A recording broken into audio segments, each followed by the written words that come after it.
কিয়ামতের ময়দানে ওই বিভীষিকাময় সময়ে মুসিবতের কালে মানুষগুলো পাগল হয়ে বিশ্বনবীকে খুঁজতে আরম্ভ করবে। সবাই মিলে বিশ্বনবীর কাছে যেয়ে বলবে, ইয়া রাহমাতাল লিল আলামিন। দেখেন আমাদের কি অবস্থা, আজকে কেউ সুপারিশ করতে পারবে না।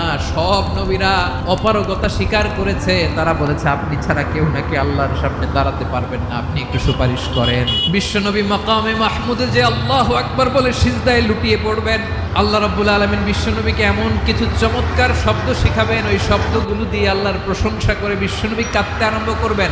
রব্বুল আলামিন এই দৃশ্য থেকে সহ্য করতে পারবেন না। রব্বুল আলামিন বলবেন, ইয়া মুহাম্মদ ইরফা রাসা, ও নবী আপনি মাথা তোলেন, যা চাবেন তাই দেব।